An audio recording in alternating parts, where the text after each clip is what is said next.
I nursed him through cancer. Then he left me for his nurse. I want you to picture this. You're 72 years old. You've just spent 12 months of your life sleeping in hospital chairs, holding your husband's head while he vomits from chemotherapy, fighting insurance companies, and literally saving the man's life with your bare hands and fierce love. The cancer is gone. He's in remission. You think you've won the war.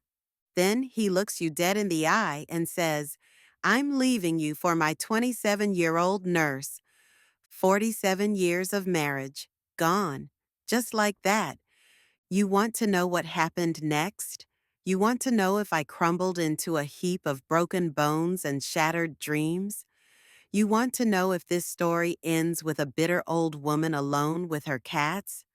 Honey, buckle up, because what happened next is going to shock you, inspire you, and maybe, just maybe, change how you think about endings forever. My name is Janet Jones, and this is the story of how the worst betrayal of my life became the best thing that ever happened to me. But first, let me warn you, if you're expecting a story about a victim, you came to the wrong place. This is a story about a phoenix, and phoenixes don't just survive the fire, they use it to become magnificent. But before I begin my story, let me know in the comments where you are listening from and what time it is. I just want to know I'm not alone in this. And if you feel moved by what you hear, consider subscribing.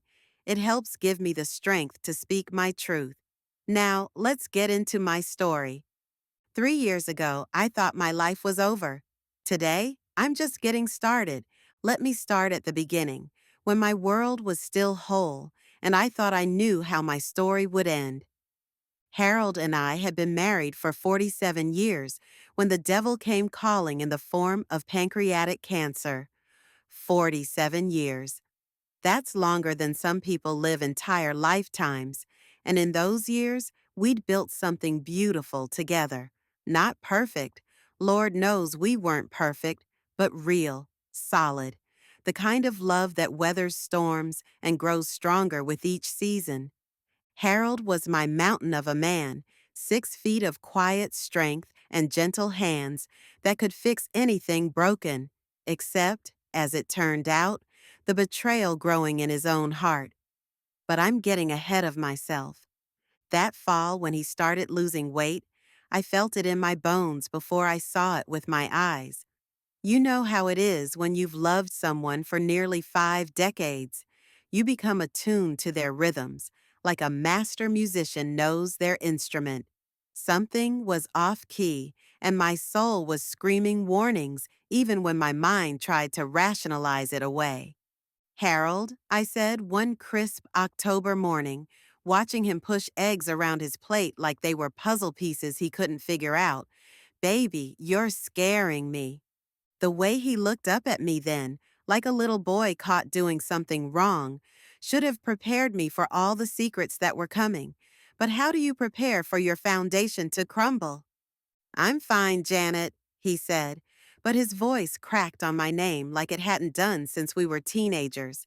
Fine, that word would haunt me for months to come. The diagnosis hit us like a sledgehammer to the chest. Stage 3 pancreatic cancer. I remember sitting in that sterile doctor's office, fluorescent lights buzzing overhead like angry wasps.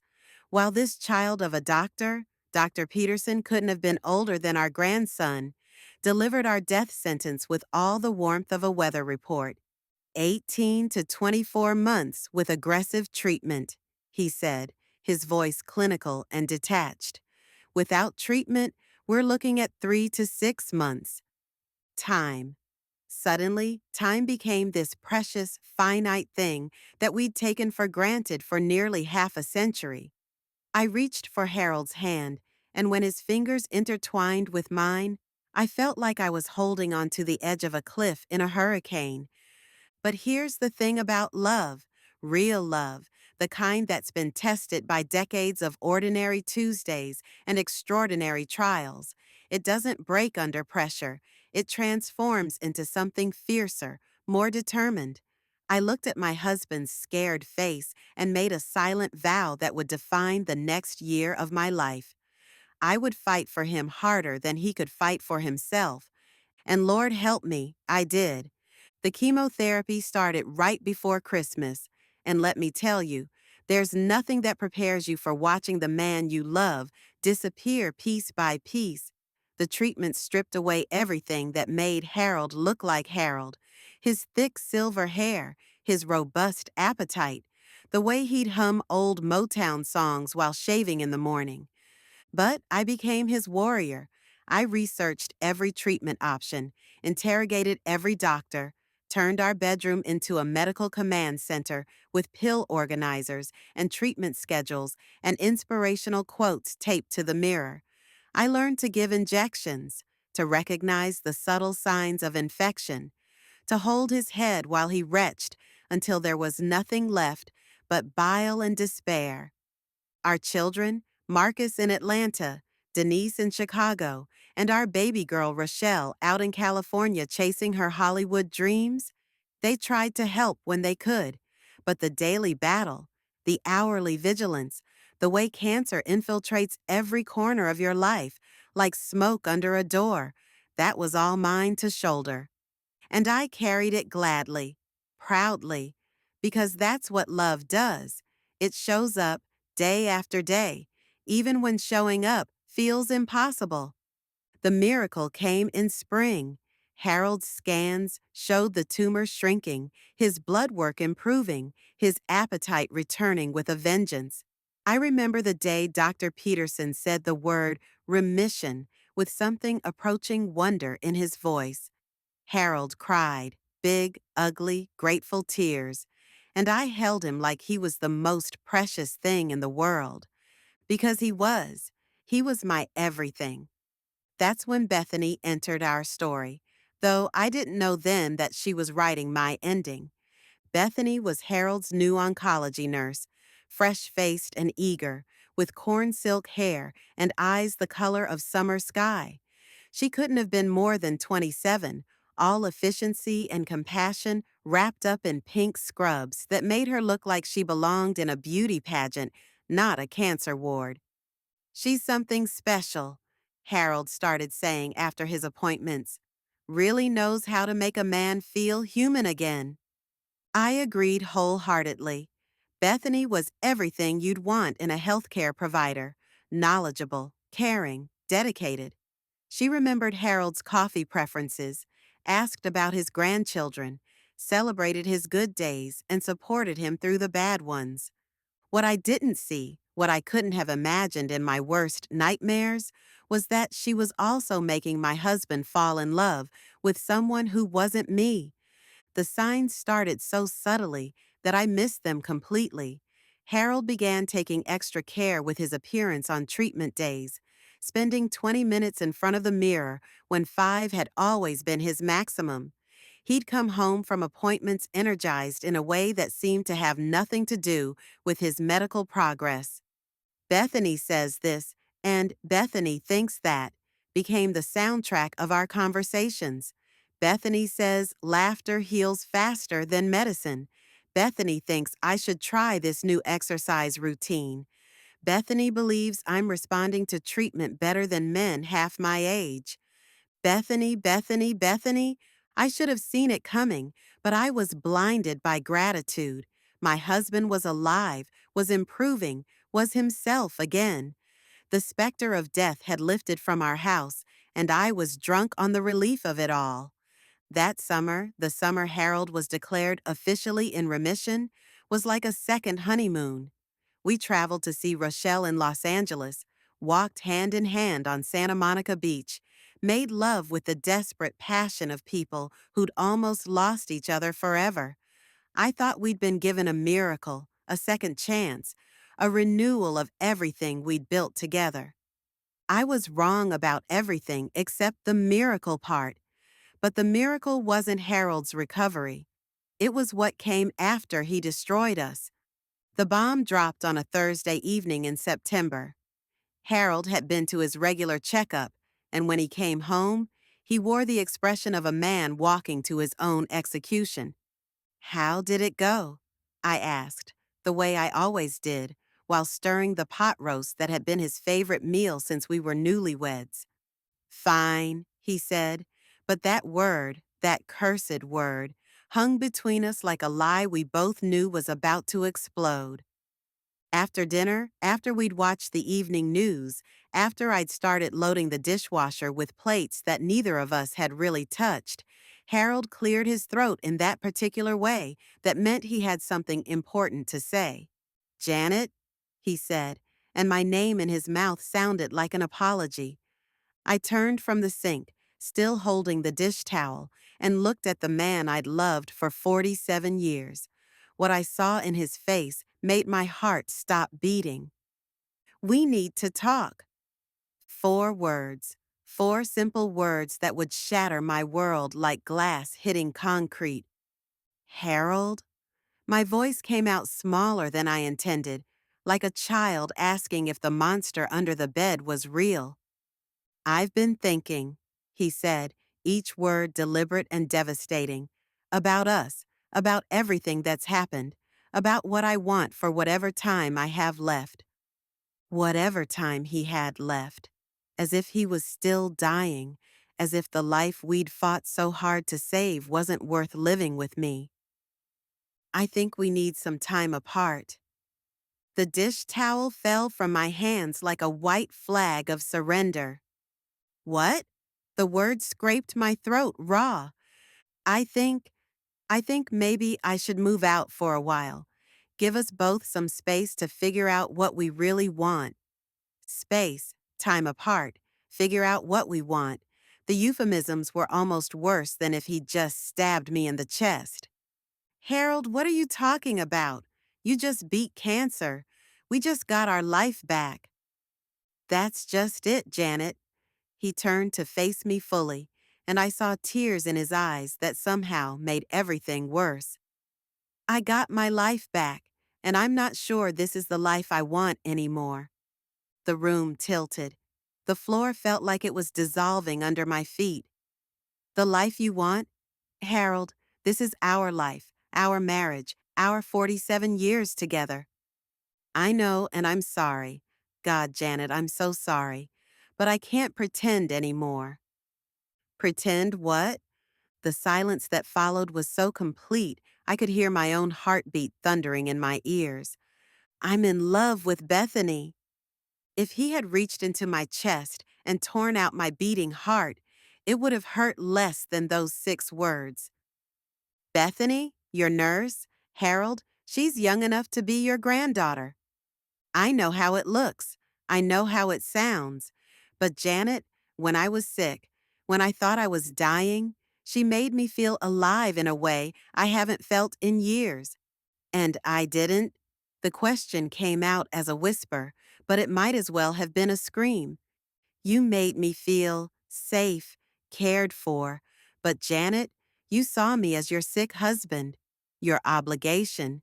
She saw me as a man worth saving. The cruelty of it stole my breath. My obligation? Harold, I loved you. I have loved you for 47 years. Through everything, through all of it. I know you did, and I love you too, Janet, but I'm not in love with you anymore, and I can't keep living a lie. A lie. Our marriage, our beautiful, imperfect, hard-won marriage, was a lie. What happened next is blurry in my memory. I think I asked questions. When did this start? Had he slept with her? Did our children know? I think he answered some of them. I think I cried. I think he packed a bag and left that same night, while I sat in our kitchen, staring at the cold pot roast I'd made with so much love. What I remember most clearly is the silence after he left. Our house had never been quiet like that before. Even in our later years, when the children were grown and gone, Harold and I had filled the space with conversation, with the television, with the comfortable sounds of a shared life. But that night, the silence was absolute, and it felt like death. The divorce papers arrived 2 weeks later, delivered by a young man who couldn't have been older than 25. I signed for them with hands that shook so badly I could barely hold the pen, and then I sat on my front porch and read about the legal dissolution of 47 years of love. Harold moved in with Bethany immediately. They were living together openly, brazenly, as if what they'd done was some kind of romantic triumph instead of the destruction of a family. Our children were devastated, horrified, ashamed of their father in ways that broke my heart almost as much as his betrayal had. Marcus flew in from Atlanta, so angry he could barely speak. "How could he do this to you, Mama, after everything you did for him?" Denise called crying every day for a week. "I don't understand, Mama. You saved his life. You literally saved his life." Rochelle wanted to fly home and beat some sense into Daddy, and I had to talk her out of it because I knew she meant it literally. I found myself in the impossible position of defending the man who had destroyed me, because despite everything, I didn't want my children to hate their father. I didn't want this betrayal to poison their relationships with him forever, even though it had poisoned mine beyond repair. "He's been through a lot," I heard myself saying, words that tasted like ashes. Sometimes facing death changes people. But at night, alone in the bed we'd shared for 47 years, I let myself feel the full weight of what he'd done, the injustice of it, the breathtaking cruelty. I had nursed him through cancer, had fought for his life when he was too weak to fight for himself, had sacrificed everything to keep him alive, and the moment he was well enough, he'd left me for the woman who represented everything I wasn't: young, fresh, unburdened by the weight of our shared history. The practical aspects of divorce at 72 were overwhelming in ways that would have been comic if they weren't so devastating. Suddenly, I had to think about health insurance and car maintenance and lawn care and 100 other things that Harold had always handled. I had to learn to live on half our income, to sleep alone, to make decisions without consulting the person who'd been my partner in everything for nearly half a century. Our lawyer, Patricia Mills, was a godsend, patient and kind and fierce in her advocacy for my financial security. But even she couldn't protect me from the emotional devastation of watching my life get parceled out in legal documents. "Mrs. Jones," she said during one particularly brutal meeting, "I've been doing this for 25 years, and I want you to know that what you're feeling is completely normal. Divorce is traumatic at any age, but when it happens later in life, after decades of marriage, it can feel like losing your entire identity." She was right. I didn't know who Janet Jones was if she wasn't Harold's wife. I'd been part of a we for so long that I felt foreign, incomplete, like trying to clap with one hand. The loneliness was a living thing, a beast that stalked me through every room of our house. I'd wake up reaching for Harold's warm body and find only cold sheets. I'd make coffee for two out of habit, set two plates at the table, buy his favorite cereal at the store. Everything reminded me of what I'd lost, and what I'd lost was everything I thought I was. Church became unbearable. Harold and I had sat in the same pew at Mount Olive Baptist for 30 years, and now I was the object of pitying stares and whispered conversations. People didn't know how to treat me. Was I divorced, abandoned, a victim to be pitied, or a failure to be judged? The first Sunday, Pastor Williams asked for prayers for those experiencing marital difficulties. I wanted to sink through the floor. By the third Sunday, I stopped going altogether. I stopped going everywhere, actually. The grocery store where the cashier asked where Mr. Jones was. The park where we'd walked every evening for years. The restaurant where we'd had dinner every Friday night. My world shrank smaller and smaller until it was just me and this house and the garden that Harold had helped me plant, but would never see bloom again. 3 months after Harold left, my daughter Denise came to visit and found me in my bathrobe at 2 in the afternoon, staring at a television I wasn't really watching. Mama, she said, and her voice carried the sharp edge of alarm.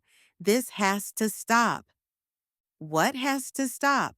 I asked, though I knew exactly what she meant. This. She gestured around the living room that I hadn't cleaned in weeks, at the pile of unopened mail on the coffee table, at me. You're disappearing, Mama, and I won't let that happen. I'm fine, baby. No, you're not. And you know what? That's okay. What Daddy did was horrible, and you have every right to fall apart. But you can't stay falling apart forever. I don't know how to do this, Denise. I don't know how to be just me. She sat down beside me on the couch and took my hands in hers. Hands that looked so much like mine at her age that it made my heart ache. Then maybe this is your chance to figure out who you are when you're not taking care of everyone else. Maybe this is your chance to discover parts of yourself you forgot existed. It sounded beautiful in theory. In practice, it was terrifying. But Denise was relentless in the way that daughters can be when they're trying to save their mothers. She cleaned my house from top to bottom, filled my refrigerator with real food, made appointments for me to get my hair done and my nails manicured. She bought me new clothes in colors that weren't Harold's favorites, threw away the tissues I'd been hoarding, and opened every curtain in the house to let the light back in. She also signed me up for a grief counseling group at the community center, despite my protests that I wasn't grieving because nobody had died. Mama, she said firmly, your marriage died.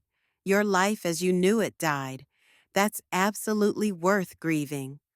The grief counseling group met every Thursday evening in a room that smelled like institutional coffee and industrial strength disinfectant.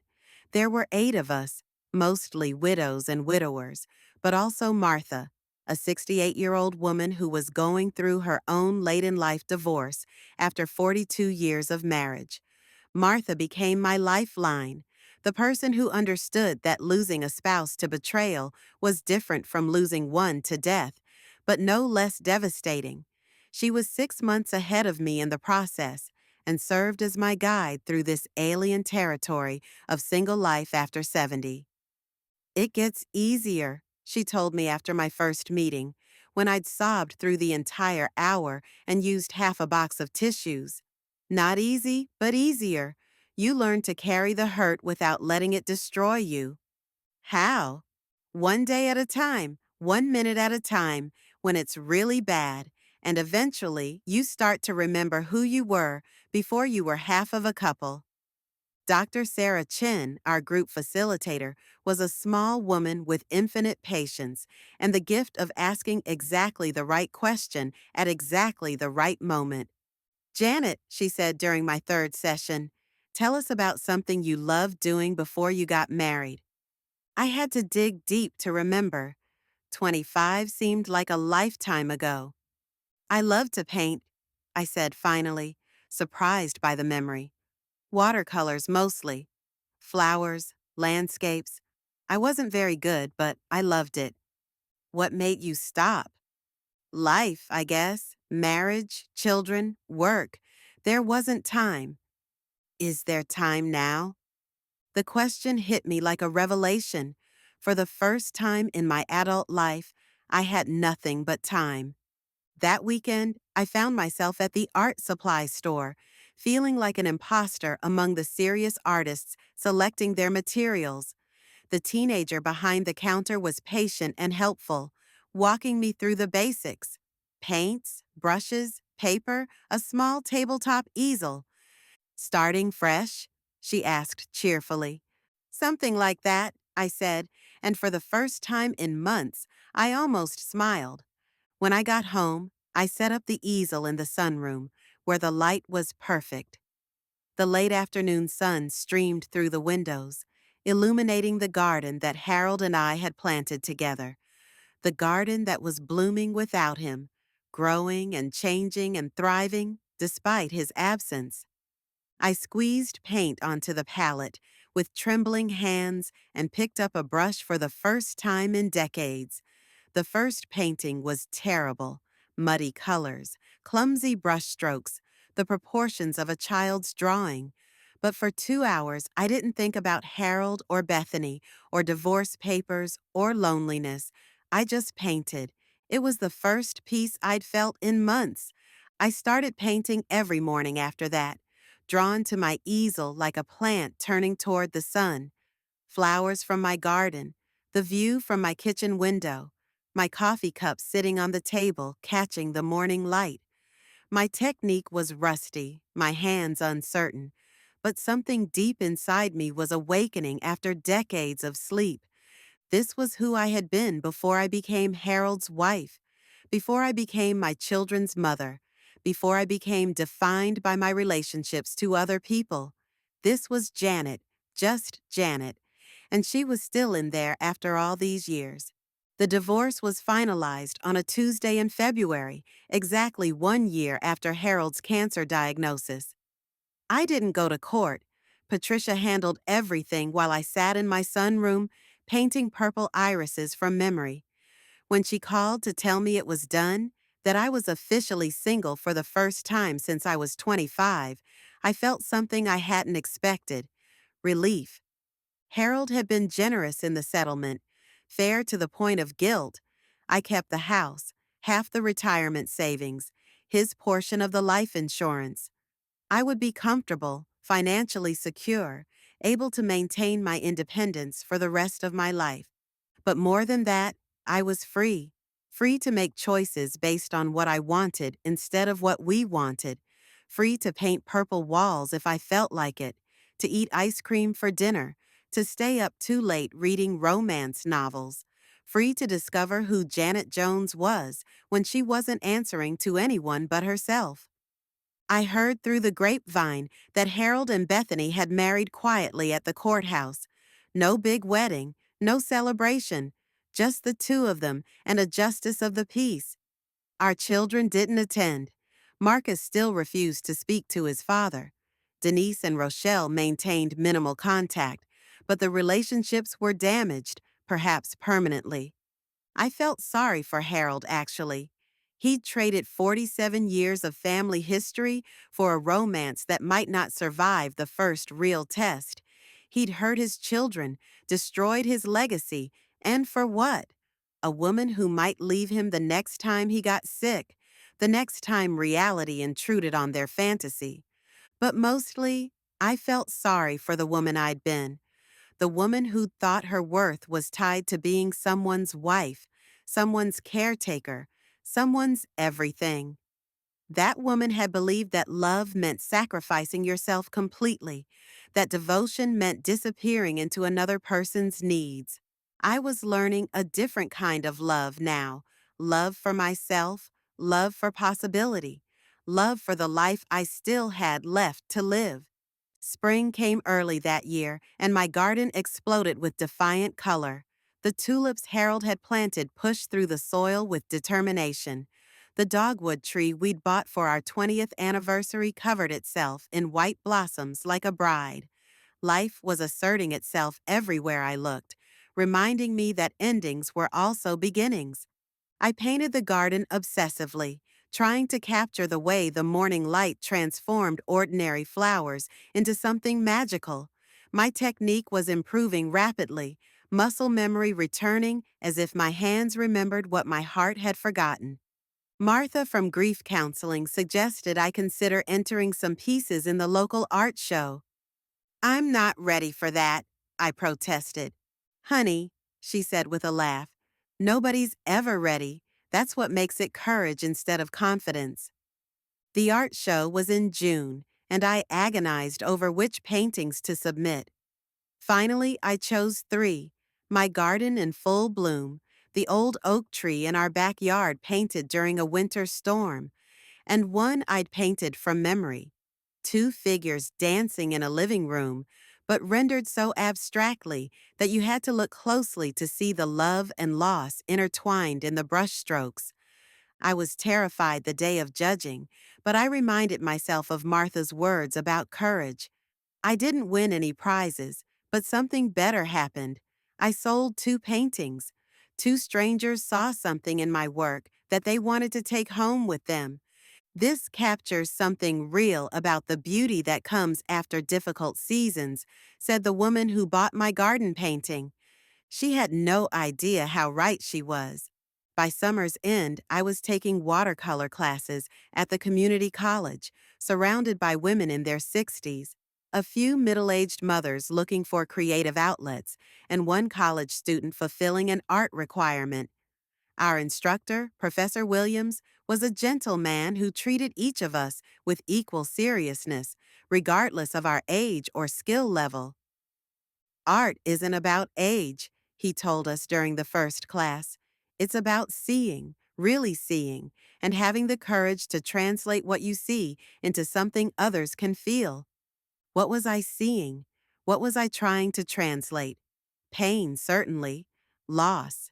The particular grief that comes from having your story rewritten when you thought you knew the ending, but also resilience, survival, the surprising strength that comes from having to reinvent yourself when you thought your reinventing days were over. As the semester progressed, my paintings began to reflect that complexity. The bright flowers were still there, but so were the shadows, the storms, the broken branches that somehow continued to bloom. Professor Williams said my work showed emotional sophistication and encouraged me to consider applying to the university's continuing education program. At my age? I asked. Especially at your age, he said firmly. You have something to say, Mrs. Jones. You have a perspective that only comes from having lived through what you've lived through. Don't waste that wisdom. The idea terrified and thrilled me in equal measure. Going back to school at 73, learning alongside people young enough to be my grandchildren, it seemed impossible. But then again, a year ago, living alone had seemed impossible too. Sleeping in an empty bed, making decisions without consulting anyone, finding joy in solitude, all of it had seemed impossible. And yet, here I was, not just surviving, but discovering parts of myself I'd forgotten existed. On New Year's Eve, I sat in my living room with a glass of wine and my latest painting, a self-portrait I'd been working on for weeks. It wasn't finished, might never be finished, but it was honest. It showed a woman who'd been broken and was healing, who'd been abandoned and was learning to stand alone, who'd lost everything and was finding herself. At midnight, as fireworks lit up the sky outside my window, I made a resolution that felt like a prayer. I would apply to the university program. I would continue painting, continue growing, continue becoming whoever I was meant to be in this unexpected chapter of my life. I would not waste the time I had left grieving for a man who'd chosen to leave, or for a life that was over. I would build something new instead. The application process was daunting. Portfolio preparation, personal statements, letters of recommendation. Professor Williams wrote one, as did Dr. Chen from my grief counseling group. Even Martha wrote one, speaking to my resilience and growth over the past year. When I finally submitted everything, I felt both terrified and proud. Regardless of whether I got accepted, I'd done something I'd never thought possible. I'd bet on myself. The acceptance letter came in April, exactly 1 year after my divorce was finalized. The timing felt like a gift from the universe, a reward for making it through the hardest year of my life. I called my children to share the news, and their excitement was infectious. Marcus said he was proud of me for taking such a big step. Denise cried happy tears over the phone. Rochelle immediately started planning to visit for my first day of classes. "Mama," she said, "you're like a completely new person." "No, baby," I told her. "I'm like the person I always was, just hidden under years of being someone's wife and someone's mother. Don't get me wrong, I loved being those things, but I was always this person too." Classes started in September, and I was nervous as a teenager on the first day. The art building was full of young people with paint-stained clothes and confident attitudes, and I felt ancient and out of place walking among them. But my professor, Dr. Martinez, sought me out before class started. "Mrs. Jones," she said warmly, "I've reviewed your portfolio, and I'm excited to work with you this semester. Your life experience brings a richness to your work that simply can't be taught." The other students were welcoming too, curious about my story but respectful of my journey. One young woman, Sarah, who reminded me of Denise at that age, asked what had brought me back to school. "Sometimes life forces you to start over," I told her. "And sometimes, if you're brave enough to embrace it, starting over reveals possibilities you never knew existed." As the semester progressed, my work evolved in ways I couldn't have predicted. I was painting larger canvases, experimenting with mixed media, pushing myself to take creative risks I wouldn't have considered even 6 months earlier. Dr. Martinez challenged me to dig deeper, to be more vulnerable in my art, to use my experiences, all of them, even the devastating ones, as fuel for my creativity. One painting in particular seemed to resonate with everyone who saw it. I called it Phoenix Garden, and it showed a woman standing in a garden after a terrible storm. Broken branches everywhere, scattered petals, overturned soil. But she was planting new seeds, and if you looked closely, you could see tiny shoots of green already pushing up through the devastation. "This is your masterpiece so far," Dr. Martinez told me when I presented it to the class.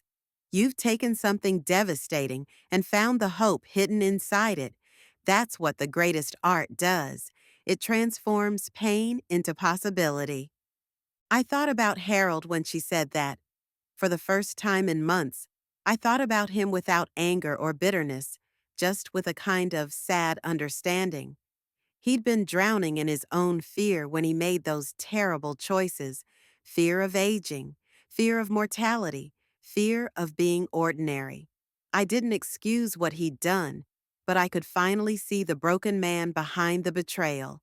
Near the end of the semester, we had a student art show, and several of my paintings were selected for display. The opening reception was on a Friday night, and I invited my children to attend. Marcus flew in from Atlanta, Denise drove down from Chicago, and Rochelle surprised me by flying in from Los Angeles. Standing in that gallery, surrounded by my family and my new friends from school, looking at my paintings hanging on the walls next to the work of students 6 decades younger than me, I felt something I hadn't experienced in years: pure, uncomplicated pride in myself. Not pride in my husband's accomplishments or my children's successes, but pride in what I had created, what I had achieved, who I had become despite everything that had tried to break me. "Mom," Marcus said, standing in front of Phoenix Garden, "this is incredible. You've really found your calling." "Better late than never," I said, and we both laughed. As the evening wound down, I found myself alone in the gallery with my paintings. I walked from one to another, seeing my journey mapped out in color and brushstroke. From those first tentative flower studies to the bold, complex compositions I was creating now, they told the story of a woman's rebirth. Looking at Phoenix Garden one last time before they took it down, I thought about the woman who'd sat in her kitchen 2 years ago, devastated by her husband's betrayal, certain that her life was effectively over. I wished I could tell her what I knew now, that sometimes the worst thing that happens to you becomes the doorway to the best thing that could ever happen to you. I applied for the master's program that spring and was accepted with a partial scholarship based on the strength of my portfolio. At 75, I would be pursuing a graduate degree, something I'd never imagined possible when I was 25 and thought I knew exactly how my life would unfold. My thesis project was a series of paintings about reinvention, women of various ages starting over, finding themselves, choosing courage over comfort. I interviewed dozens of women for the project, from young mothers escaping bad relationships to women in their 80s discovering new passions after being widowed. One painting became the centerpiece of the series. It showed an older woman, who looked suspiciously like me, standing triumphant in a garden she'd planted herself. All around her were signs of new growth, of life asserting itself despite adversity. I called it Bloom Where You're Replanted. Dr. Martinez said it was some of the most powerful work she'd seen from any graduate student. You've taken your personal experience and made it universal, she told me. That's what transformative art does. It helps us see our own struggles reflected in someone else's victory. As my thesis defense approached, I found myself thinking about Harold one last time, but without the pain that at once accompanied those thoughts. I'd heard through our children that he was struggling, not physically, but emotionally. His marriage to Bethany was reportedly troubled, strained by the reality of daily life with a man 20 years her senior. I hoped he found peace, truly, not because I wanted to reconcile or because I'd forgotten what he'd done, but because I'd learned that holding on to bitterness was like drinking poison and expecting the other person to suffer. Forgiveness wasn't about excusing his behavior. It was about freeing myself from the weight of carrying his choices. My thesis defense was scheduled for a Friday in May, 3 years to the day after Harold had first told me he was leaving. The symmetry wasn't lost on me. 3 years ago, I'd thought my life was over. Now I was defending a master's thesis at 77 years old. The defense went brilliantly. The committee was impressed not just with my artwork, but with my research and my presentation. When Professor Williams announced that I'd passed with highest honors, I felt a surge of triumph that belonged entirely to me. At the reception afterward, surrounded by my children, my friends from school, my professors, and Martha, who'd driven down from Chicago for the occasion, I felt something I'd never expected to feel again. Complete. Not complete because I was part of a couple, but complete because I was whole unto myself. I was Janet Jones, Master of Fine Arts, artist, teacher, survivor, and thriver. I was a woman who'd been shattered and had rebuilt herself into something stronger and more beautiful than before. That night, alone in my house, my sanctuary, my studio, my chosen space, I poured myself a glass of champagne and sat in my garden. The flowers Harold and I had planted together were still blooming, but I'd added so many new varieties over the past 3 years. The garden, like me, was both familiar and completely transformed. I thought about that broken woman from the beginning of this story, the one who'd believed her worth was measured by how well she could disappear into someone else's needs. I wished I could reach back through time and tell her what I know now, that sometimes the most devastating betrayal becomes the most liberating gift you never knew you needed. You see, Harold's leaving didn't just end our marriage, it began my real life. The life where Janet Jones got to discover who she was when she wasn't defined by being someone's wife, someone's caretaker, someone's shadow. And let me tell you something that might shock you.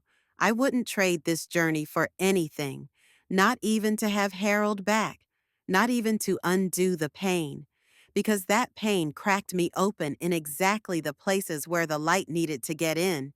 I've started teaching art classes now at the community center, working with women who are rebuilding their lives after loss, divorce, widowhood, empty nest syndrome, you name it. Women who think their best years are behind them, who believe it's too late to dream new dreams or discover hidden talents. Mrs. Jones, one of my students, asked just last week, "How did you find the courage to start over at 72?" I looked at this beautiful woman, 68 years old, recently widowed, convinced she was too old to matter, and I wanted to shake her by the shoulders and make her see what I saw, unlimited possibility. Honey, I told her, I didn't find courage. Courage found me when I had no other choice but to be brave. And you know what I discovered? Brave doesn't mean not being scared. Brave means being scared to death and showing up anyway. That's what I want you to understand. Whoever you are listening to this story, whether you're 25 or 75, whether you're facing betrayal or loss, or just the quiet desperation of a life that doesn't fit anymore, it's never too late to bloom again. Harold thought he was choosing life when he left me for Bethany, but what he really chose was the illusion of youth, the fantasy that running away from himself would make him young again. What I chose, what I was forced to choose, was growth. Real growth. The kind that only comes when you stop running from who you are and start running toward who you could become. I heard recently that Harold and Bethany have separated. Apparently, the reality of being married to a 70-something man with health issues lost its romantic appeal when the novelty wore off. He's living alone now in a small apartment across town, and according to Marcus, who's slowly rebuilding their relationship, he's full of regret. Part of me, a very small part, feels sorry for him. He threw away something real and irreplaceable for something that was always going to be temporary. He destroyed his family, damaged his relationships with his children, and hurt the woman who'd loved him unconditionally for nearly 50 years. And for what? A few months of feeling young again. But mostly I feel grateful. Grateful that his betrayal forced me to discover my own strength.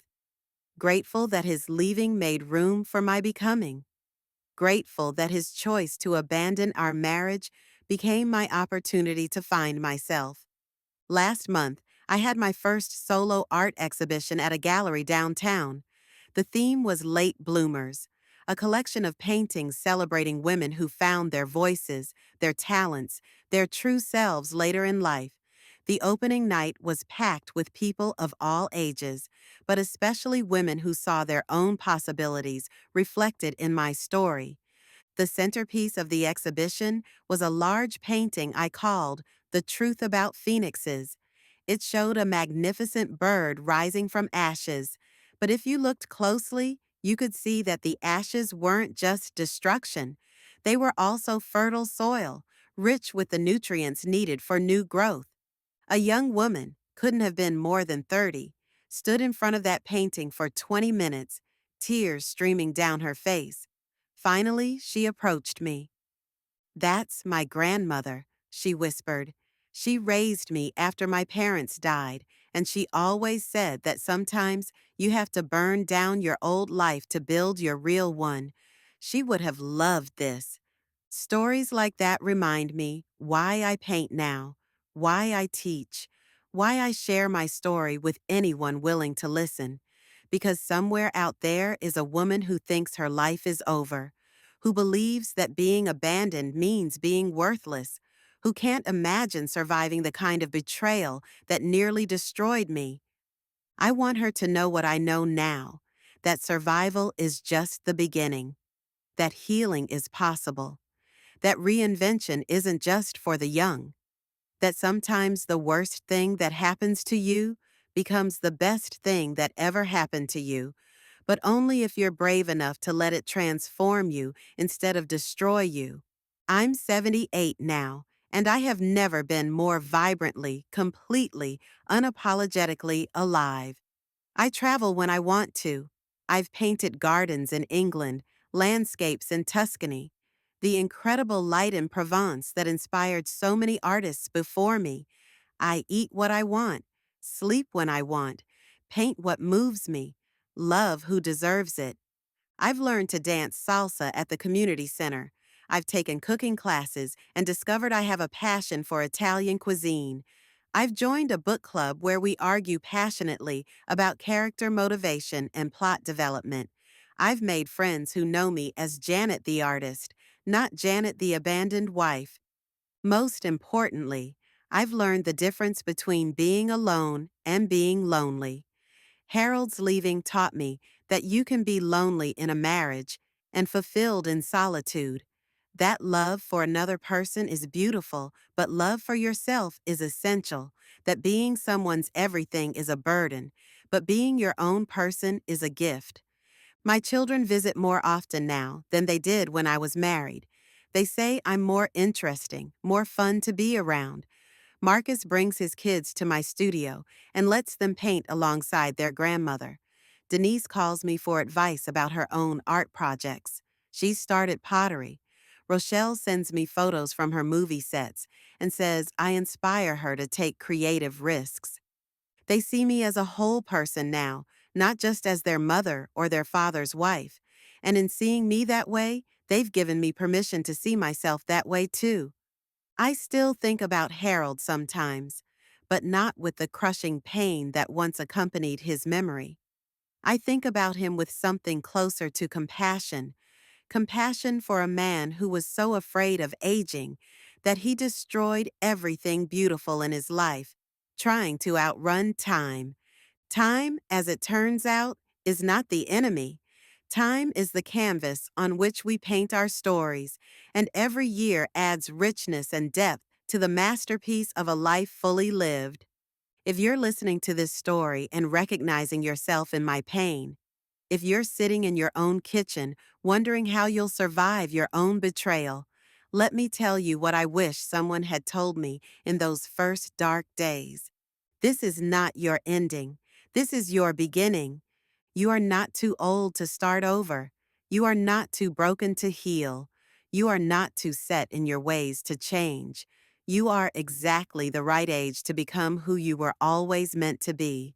The woman who sat in her kitchen 3 years ago, devastated by her husband's betrayal, thought her story was over.